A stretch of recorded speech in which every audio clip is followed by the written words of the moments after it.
जरांगीला पोकळ धमक्या द्यायचा पूर्वीपासून नाद आहे आणि खरं तर आता जरांगीला उपोषणच करायचे हौसे ना, तर जरांगीच्या मी सांगितल्याप्रमाणे मागचा जरांगीला आम्ही CCTV लावायचे सांगितले आणि CCTV लावल्यानंतर जरांगी तिसऱ्या दिवशी पळून गेला, कारण की जरांगीची उपोषण करण्याची कॅपॅसिटी राहिलेली नाही. उगा पोकळ धमक्या द्यायचा समाज राहिलेला नाही, कोणी राहिलेलं नाही.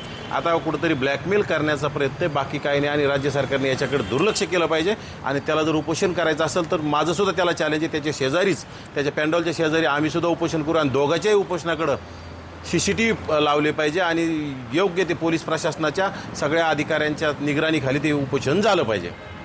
जरांगे पाटील आणि माझी नार्को टेस्ट करण्याची मागणी जी आहे ती अमोलपणे करतायत, मात्र अद्यापही त्यांची मागणी पूर्ण होत नाही आहे. अमोलपणे हे जे आहेत ते जरांगे पाटलाचे जुने सहकारी आहे आणि त्यांच्याच विरोधात त्यांनी आता उपोषणाचा इशारा दिला आहे. खरं तर अमोल कोल्हे हा एक गरीब कुटुंबातील, मराठा समाजातील गरीब कुटुंबातील तरुण आहे.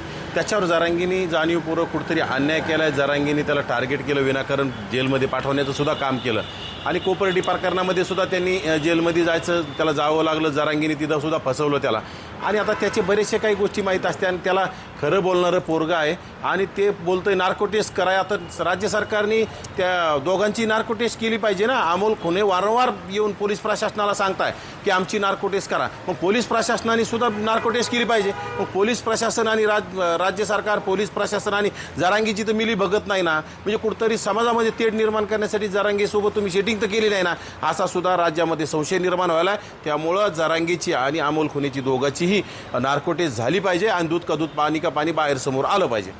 मंत्रालयात जे आहे ते माझ्या विरोधात कट रचला जातो असं म्हणत जरांगे पाटलांनी आरोप केला सर. हे भिकारचोट जरांग्या काही खोटं बोलण्याचं काम करतो. त्याच्या विरोधात कशाला कट रचल? त्याच्या विरोधात काय आहे? असं तो कोण आहे? राष्ट्रपती का पंतप्रधान आहे त्याच्या विरोधात कट रचायला?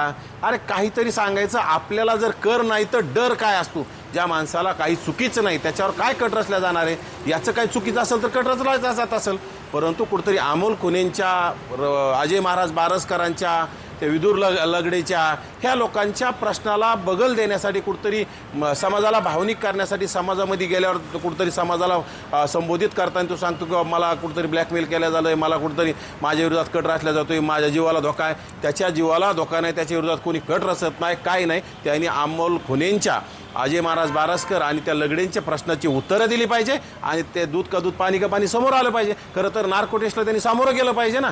उगा विनाकारण दुसऱ्यावर आरोप करायचे, स्वतःच्या प्रसिद्धीच्या झोटात राहण्यासाठी चाललेला केविलवाना प्रयत्न आहे. जरांगी संपलेला आहे, जरांगीचं अस्तित्व संपलेलं आहे. फक्त आता कुठंतरी अस्तित्व टिकवण्यासाठी काहीतरी घुमजाव करणं सुरू आहे. परंतु राज्य सरकारने त्याची नार्को टेस्ट केली पाहिजे अमोल कोल्हेच्या मागणीनुसार आणि दूध का दूध पाणी का पाणी समोर आणून जरांगीला बेड्या घालण्याचं काम केलं पाहिजे.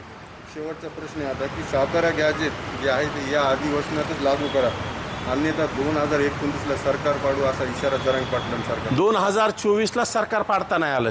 2024ला सुद्धा भाजपचं सरकार पाडू म्हटला होता आणि तो, आणि भाजपचे जास्त आमदार निवडून आल्याच्या नंतर तो म्हणतो नाही आम्ही मराठ्यांनी मतदान केलं. म्हणजे दोन तोंडी मांडोळासारखी जात आहे ती. त्यामुळं तो डबल ढोलकी वाजवणारा जरांगे आहे. जरांगेमुळे सरकार पडत नाही. राज्य सरकारने अशा भिकारचोट जरांगेकडे लक्ष दिलं नाही पाहिजे. जरांगेच्या जीवावर काही होणार नाही. जरांगे संपलेला आहे, जरांगेचं अस्तित्व राहिले नाही. त्यामुळे अशा पोकळ धमक्या जरांगीने देणं आता बंद करावं. आपल्या अवकातीप्रमाणे आपण बोललं पाहिजे. विनाकारण वायफळ बडबड करून काही फायदा नाही. आणि 2029 लांब आहे. 2029ला सरकार काय करायचं तर करत असतं. जरांगीच्या जीवावर सरकार आलं नाही आणि जरांगीने जे 288 उभा करायचे ते सुद्धा जरांगीची अवकात नाही उभा केली नाही त्यांनी. उगा काहीतरी घुमजाव करायचा, ब्लॅकमेल करायचं, दादागिरी करून पाहिजे. परंतु राज्य सरकारने या भिकारचोटाकडे आता दुर्लक्ष केलं पाहिजे आणि याच्या मागण्याकडं दुर्लक्ष करण्याचं काम केलं पाहिजे.